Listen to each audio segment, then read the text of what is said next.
열린교회 성도 여러분 안녕하세요. 10월 2일 매일 성경 묵상 함께 하겠습니다. 오늘 묵상할 말씀은 열왕기상 11장 26절에서 43절의 말씀입니다. 우리 함께 읽겠습니다. 솔로몬의 신하 느밧의 아들 여로보암이 또한 손을 들어 왕을 대적하였으니 그는 에브라임 족속인 스레다 사람이요 그의 어머니의 이름은 수로아니 과부더라. 그가 손을 들어 왕을 대적하는 까닭은 이러하니라. 솔로몬이 밀로를 건축하고 그의 아버지 다윗의 성읍이 무너진 것을 수축하였는데 이 사람 여로보암은 큰 용사라. 솔로몬이 이 청년의 부지런함을 보고 세워 요셉 족속의 일을 감독하게 하였더니 그 즈음에 여로보암이 예루살렘에서 나아갈 때에 실로 사람 선지자 아히야가 길에서 그를 만나니 아히야가 새 의복을 입었고 그 두 사람만 들에 있었더라. 아히야가 자기가 입은 새 옷을 잡아 12조각으로 찢고 여로보암에게 이르되 너는 10조각을 가지라. 이스라엘의 하나님 여호와의 말씀이 내가 이 나라를 솔로몬의 손에서 찢어 빼앗아 10지파를 내게 주고 오직 내 종 다윗을 위하고 이스라엘 모든 지파 중에서 택한 성읍 예루살렘을 위해서 한 지파를 솔로몬에게 주리니 이는 그들이 나를 버리고 시돈 사람의 여신 아스다롯과 모압의 신 그모스와 암몬 자손의 신 밀곰을 경배하며 그의 아버지 다윗이 행함같이 아니하여 내 길로 행하지 아니하며 나 보기에 정직한 일과 내 법도와 내 율례를 행하지 아니함이니라. 그러나 내가 택한 내 종 다윗이 내 명령과 내 법도를 지켰으므로 내가 그를 위하여 솔로몬의 생전에는 온 나라를 그의 손에서 빼앗지 아니하고 주관하게 하려니와 내가 그의 아들의 손에서 나라를 빼앗아 그 10지파를 내게 줄 것이요 그의 아들에게는 내가 한 지파를 주어서 내가 거기에 내 이름을 두고자 하여 택한 성읍 예루살렘에서 내 종 다윗이 항상 내 앞에 등불을 가지고 있게 하리라. 내가 너를 취하리니 너는 내 마음에 원하는 대로 다스려 이스라엘 위에 왕이 되되 내가 만일 내가 명령한 모든 일에 순종하고 내 길로 행하며 내 눈에 합당한 일을 하며 내 종 다윗이 행함같이 내 율례와 명령을 지키면 내가 너와 함께 있어 내가 다윗을 위하여 세운 것 같이 너를 위하여 견고한 집을 세우고 이스라엘을 내게 주리라. 내가 이로 말미암아 다윗의 자손을 괴롭게 할 것이나 영원히 하지는 아니하리라 하셨느니라 한지라.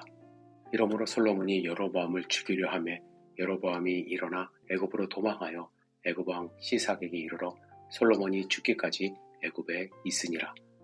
솔로몬의 남은 사적과 그의 행한 모든 일과 그의 지혜는 솔로몬의 실록에 기록되지 아니하였느냐. 솔로몬이 예루살렘에서 온 이스라엘을 다스린 날수가 40년이라. 솔로몬이 그의 조상들과 함께 자매 그의 아버지 다윗의 성읍에 장사되고 그의 아들 르호보암이 대신하여 왕이 되니라. 아멘. 어제 주일 설교 말씀을 통해서 솔로몬을 괴롭혔던 두 적에 대해서 살펴보았습니다. 그들은 에돔 자손 하닷과 수리아 왕 르손입니다. 그들은 예루살렘 밖에 존재하였던 외부의 적이었습니다. 하지만 오늘 본문에 등장하는 여로보암은 이스라엘 내부에서 등장한 적으로 하나님이 직접 세우셔서 솔로몬을 괴롭게 한 사람이었습니다. 28절에 보시면 이 사람 여로보암은 큰 용사라. 솔로몬이 이 청년의 부지런함을 보고 세워 요셉 족속의 일을 감독하게 하였더니 라는 말씀이 있어요. 여기 보면 솔로몬이 여로보암을 신뢰했다는 것을 알 수가 있습니다. 그런데 솔로몬은 자신이 믿었던 여로보암으로부터 배신을 당했습니다. 이스라엘 외부의 두 대적자인 하닷과 르손보다도 어떻게 보면 이스라엘 내부의 여로보암이 솔로몬에게 더 치명적인 대적자였던 것입니다. 여로보암은 외부의 두 적들처럼 하나님이 일으키신 대적자입니다. 이것은 여로보암이 선지자 아히야로부터 신탁을 받았다는 사실에서 알 수 있는데 본문 29절에서 31절까지 보시면 선지자 아히야가 자신의 새 옷을 12조각으로 찢는 상징적인 행위를 말씀합니다. 그리고 31절부터 39절까지 선지자 아히야가 자신의 상징적인 행위를 말씀으로 해석을 해주죠. 그 해석을 살펴보면 여로보암이 앞으로 이스라엘 12지파 중 10지파를 취하여 북이스라엘의 왕이 될 것이라고 말을 합니다. 그런데 여로보암이 북이스라엘의 왕이 된다는 약속 중에는 아주 놀라운 약속이 포함되어 있습니다. 38절에 보시면 내가 만일 내가 명령한 모든 일에 순종하고 내 길로 행하여 내 눈에 합당한 일을 하며 내 종 다윗이 행함같이 내 율례와 명령을 지키면 내가 너와 함께 있어 내가 다윗을 위하여 세운 것 같이 너를 위하여 견고한 집을 세우고 이스라엘을 내게 준다 말씀을 하십니다. 다윗이 받은 약속과 아주 유사한 약속을 받았습니다. 여로보암이 받은 이 약속은 만일 여로보암도 다윗처럼 하나님께 순종한다면 제2의 다윗이 될 수 있다라는 것이죠. 이처럼 매우 놀라운 약속을 선지자 아이야를 통해서 여로보암이 받은 것입니다. 그렇다면 이렇게 나라를 나눠서 여로보암을 왕으로 세우시는 이유가 무엇일까요? 다른 게 아니라 솔로몬의 지금 우상 숭배 때문에 그렇습니다. 33절에 솔로몬의 행위에 대해서 이렇게 말씀하시죠. 이는 그들이 나를 버리고 시돈 사람의 여신 아스다롯과 모압의 신 그모스와 암몬 자손의 신 밀곰을 경배하며 그의 아버지 다윗이 행함 같이 아니하여 내 길로 행하지 아니하며 나보기에 정직한 일과 내 법도와 내 율례를 행하지 아니함이라 말씀하십니다. 이 말씀은 11장 5절에서 7절에서 이미 하신 말씀의 내용 그대로입니다. 그런데 아주 미묘한 차이가 있어요. 그것은 무엇이냐면 주어의 변화입니다. 5절에서 7절까지는 주어가 솔로몬 개인이었어요. 그런데 오늘 본문 33절에 보시면 솔로몬 개인이 아니라 그들이 라고 불리는 일반 백성들이 하나님을 배반했다라는 것입니다. 즉 우상 숭배가 솔로몬 왕으로부터 시작해서 지금 일반 백성 전체로 퍼져 나갔다라는 것이에요. 여러분, 이 죄는요, 한 개인에게 절대로 머물러 있지 않습니다. 전체로 퍼져나가는 힘이 있습니다. 죄는 확산이 돼요.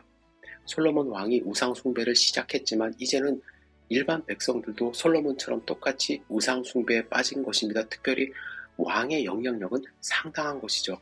그래서 하나님은 이대로 놔두면 안 되니까 이스라엘 왕국을 10지파와 2지파로 나누신 것입니다. 솔로몬이 하나님을 사랑했을 때는 하나님을 중심으로 이스라엘을 다스렸죠. 하나님 율법을 중심으로 다스렸기 때문에 질서가 바로 잡혔습니다. 그런데 우상 숭배를 하면서 모든 삶의 질서에 변화가 생겼습니다. 하나님 중심이 아니라 우상 중심으로 이스라엘 백성의 삶이 질서가 재편성된 것입니다. 하나님의 율법을 따라가는 것이 아니라 우상이 말하는 삶의 가치를 쫓아갑니다. 여러분, 우상 숭배가 다른 죄보다 더 악한 이유가 여기에 있습니다.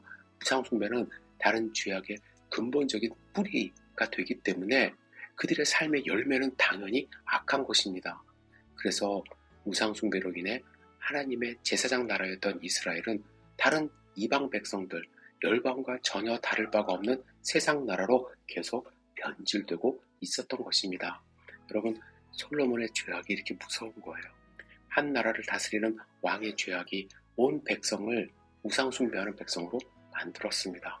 뿐만 아니라 여러분 한 명 한 명이 중요합니다.